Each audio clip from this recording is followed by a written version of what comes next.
हमारे साथ मुजफ्फरनगर से समाजवादी पार्टी के सांसद हरेंद्र मलिक हैं। हरेंद्र मलिक को केंद्र सरकार में फाइनेंस मिनिस्ट्री में अस्थायी जो समिति होती है उसका सदस्य बनाया गया है।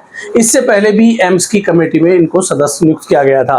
सबसे पहले आपको एम्स की बॉडी में सदस्य बनाया गया था, तो उससे क्या लाभ आपसे लोगों को होगा? क्या आप एम्स में सुधार की कुछ काम शुरू करेंगे? देखिए, ये जो एम्स है हिंदुस्तान का सबसे बड़ा एक संस्थान है जिसमें चिकित्सा सुविधा उपलब्ध कराई जाती है। और मेरा सौभाग्य है, लोकसभा से 2 सदस्य गए, एक सुश्री बांसुरी स्वराज जी और एक मैं। एक राज्यसभा से गए डॉक्टर अनिल साध जी। और काम करने का मौका मिलेगा, इसे समझने का मौका मिलेगा। इंडिपेंडेंट बॉडी है। और लोगों को गलतफहमी हुई, सोशल मीडिया का जमाना, मुझे बाद में पता लगा कि मैं उसमें इलेक्ट हो गया। वो इलेक्शन हुआ था कि मैं जीत का निर्विरोध हो गए थे। और सोशल मीडिया पहले पता लग गया कि मुझे पता ही सोशल मीडिया से पता लगा कि मैं इलेक्ट हो चुका हूँ। अब यहाँ लोगों की अपेक्षाएं हैं कि मैं जिसकी चिट्ठी लिख दूँ जाते हुए भर्ती हो जाना, वो ऐसा नहीं। वो उसे देखेंगे, अच्छी तरह देखेंगे। वहाँ केवल आपको दिखाने की सिफारिश है। उसके बाद एक अच्छी परंपरा एम्स की चली आ रही है कि वो कभी किसी की राजा और रंग में फर्क नहीं करते। इलाज सबको बराबर का इलाज जो है, केवल क्या बीमारी कितनी गंभीर है उसको देख के वो बीमारी के हिसाब से इलाज करते हैं, वो पर्सनैलिटी के हिसाब से इलाज नहीं करते। जैसे ओपीडी की बात आती है, ओपीडी में बहुत लंबी लाइन है, तो हरेंद्र मलिक की क्या कोशिश होगी कि एम्स में ओपीडी की समस्या का समाधान? 9 तारीख की पहली गवर्निंग बॉडी की मीटिंग। सबसे बड़ी दिक्कत यह है कि जो फर्स्ट फेज में स्टाफ था, आज भी वही स्टाफ है।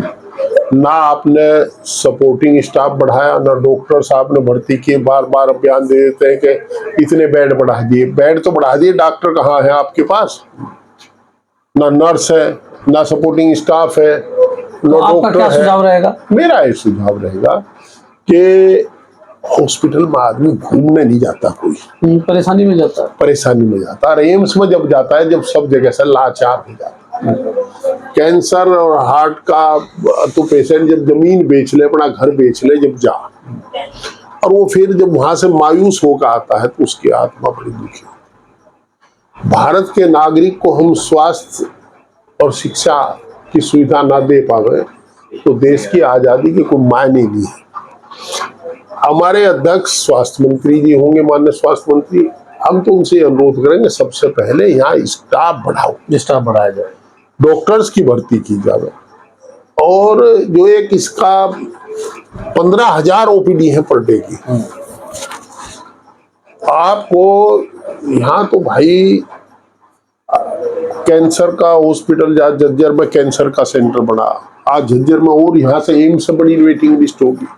ऋषिकेश में लंबी वेटिंग लिस्ट है। कहीं ना कहीं कैंसर मुझे डायरेक्टर ये कह रहे थे जी, डायरेक्टर एम्स के, सर मेरे पास 2 साल की ऑपरेशन की डेट है, वेटिंग है 2 साल। अब आदमी मशीन तो है नहीं, जितने ऑपरेशन एक दिन में कर सके उतने ही करेगा। हमें डिसेंट्रलाइज भी करना होगा। आपके जो मेडिकल कॉलेजेज हैं,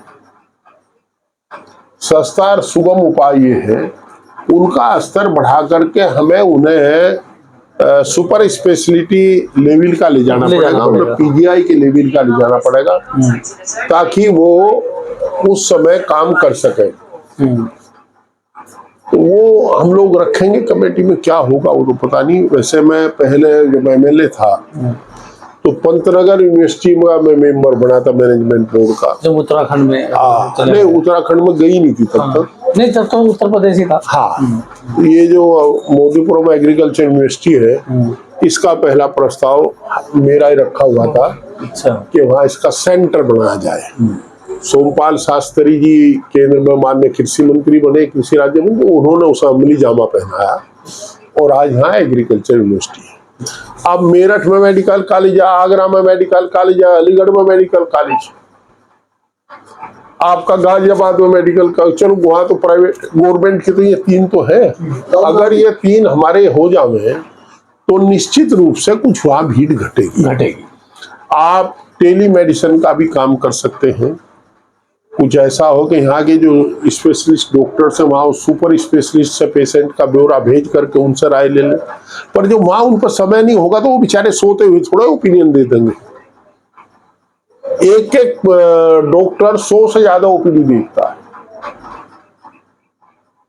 तो अब आप फाइनेंस मिनिस्ट्री में सदस्य के तौर पर आए हैं, तो क्या लगता है वित्त मंत्री को किस तरह के सुझाव देंगे कि इस देश की जो जीडीपी है बेहतर है, इस देश में रोजगार के बहुत सारे उपलब्ध हों, सारा वित्त मंत्रालय के अंतर्गत आता है। इसमें मेरे सहित 31 लोग हैं और लोकतांत्रिक व्यवस्था अगर अभी जिंदा है मुझे पता नहीं। जब मैं राज्यसभा में था तब तो जिंदा थी। मैं रेलवे स्टैंडिंग कमेटी में था। तो ये मॉडल स्टेशन, ये डबल ट्रैक, इलेक्ट्रिफिकेशन, अब रेडियो झूठिस्तान कहीं बजती रहे पर ये सब हमारे टाइम के हैं। जैसे हमारे पूर्व सांसद जो मुजफ्फरनगर के हैं भी भारतीय जनता पार्टी, वो कहते हैं कि रेलवे लाइन और सब मैंने किया। आप कह रहे हैं आपकी जानकारी राज्यसभा में आपकी जानकारी के लिए बताऊं, प्रस्ताव ने स्वीकृत हो गया था। आपकी जानकारी के लिए बताऊं कि जब माननीय पूर्व सांसद जी का चुनाव हुआ उससे पहले पुड़िया और ये सब बन गया था, एलोकेशन हो गया था, सब काम शुरू हो गया, टेंडर हो चुके थे। पर चलिए वो बहस का मुद्दा है। जो आदमी एमपी बनता है वो अपने क्षेत्र में काम करता ही है। अगर उन्होंने कुछ किया है तो उन्होंने करना चाहिए था। मुझे भी करना चाहिए, मैं भी करूंगा। तो ये बड़ा महत्वपूर्ण कमेटी है फाइनेंस की, क्योंकि इसमें सारा पॉलिसी मैटर आता है, सब कुछ आता है। इसमें देख करके कोई ऐसा नहीं कि मैं अलग पार्ट दूंगा धरती या कोई और कर देगा, राय है। पर हमारा इतना वादा है आप समिति में सुझाव देंगे। सरकार की पॉलिसी का हमें पता लगेगा, इस पर विचार के लिए आवेगी। परंतु इतना जरूर है कि हमारा वादा है, हम कमेरों के वकील हैं, वहां बैठ करके भी कमेरों की वकालत करेंगे। तो ये थे हरेंद्र मलिक, जिन्होंने कहा कि एम्स में सुधार के लिए उनका प्रस्ताव रहेगा, वो कोशिश करेंगे। इसके साथ साथ भी वित्त मंत्रालय में भी जितना बेहतर हो सकेगा करेंगे। मैं हूँ राशिद अली और आप देख रहे हैं खोज न्यूज।